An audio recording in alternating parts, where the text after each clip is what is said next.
बिस्मिल्लाहिर्रहमानिर्रहीम। अस्सलाम वालेकुम। आप देख रहे हैं पंजाब डिजिटल। मैं हूं रजब अली भट्टी। आज कल ऐसे ऐसे वाक़यात आपके सामने आ रहे हैं, ख़ास तौर पे ये जो शादीशुदा ख़ातून हैं वो कभी अपने शौहर को रस्ते से हटा देती हैं, कत्ल कर देती हैं, हालांकि उनको पता होता है कि हमारे इदारे इतने मजबूत हैं कि हमने गिरफ़्तार हो जाना है, लेकिन फिर भी वो ऐसी हरकत कर जाती हैं। गुजरात का शहर है जिसमें ये वाक़या पेश आता है।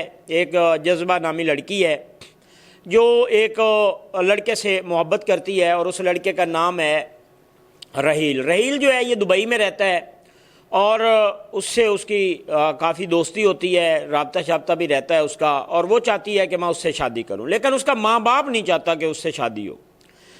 वो बड़ी कोशिश करती है माँ बाप को मनाने में, लेकिन वो नाकाम हो जाती है। उसका माँ बाप जो है उसकी शादी अपनी ही रिश्तेदार बरादरी में कर देते हैं एक और शख्स के साथ जिसका नाम अदील है, और वो उससे शादी कर देते हैं। अब उनकी शादी हो जाती है और वो अपने घर चली जाती है। अब उसकी कोशिश होती है कि मैं किसी तरह अपने शौहर से तलाक लूँ और मैं अपने दोस्त के साथ शादी करूँ जो दुबई में रहता है।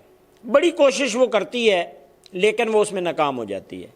अब जिस टाइम जज्बा देखती है कि ना तो मुझे वो तलाक दे रहा है और ना ही वो इस चीज़ पे एग्री हो रहा है, तो वहीं पे वो एक लड़का है बाली नाम का, उससे वो दोस्ती कर लेती है।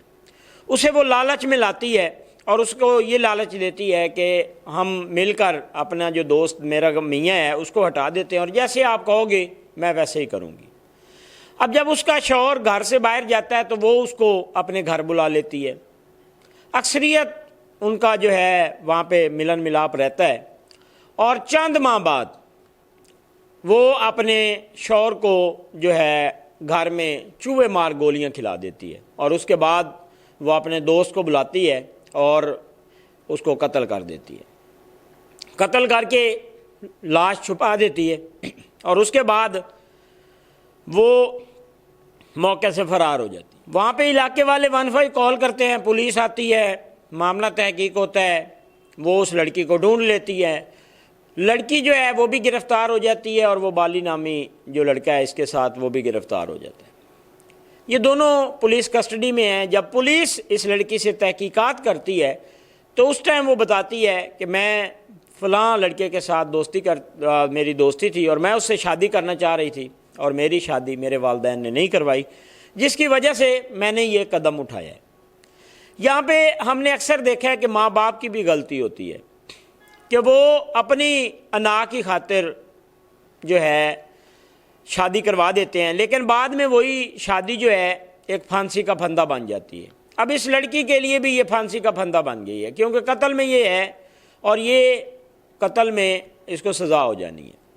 तो वालिदैन को भी चाहिए कि खुदारा ऐसी चीज़ों से एहतियात करें, अपने बच्चों से पूछ कर उनकी शादी करें, ताकि ना कि आने वाले दिनों में ऐसे मसाइल खड़े हों जो आपकी ज़िंदगी में भी मसाइल लाएं और दूसरी की ज़िंदगी में भी मसाइल लाएं। अब ये लड़की जो है ये शादी कहीं और करना चाहती थी, वालिदैन की अना की वजह से इसने शादी तो कर ली, लेकिन बाद में इसने ऐसा कदम उठाया कि जो वालिदैन इज़्ज़त बचाने के लिए उन्होंने अपनी बरादरी में शादी की थी, अब उनकी वो इज़्ज़त नहीं रही कि उनकी बेटी ने अपने ही शौहर को कत्ल कर दिया और वो जो बदनामी से बचना चाह रहे थे वो उससे ज़्यादा बदनामी हो गई है। तो खुदारा अपने बच्चों से पूछकर जहाँ उनकी मर्ज़ी होती है वहाँ शादी करें ताकि वो खुशहाल अपनी ज़िंदगी गुजार सकें, ना कि इस तरह के मसाइल उनके ज़िंदगी में आते रहें।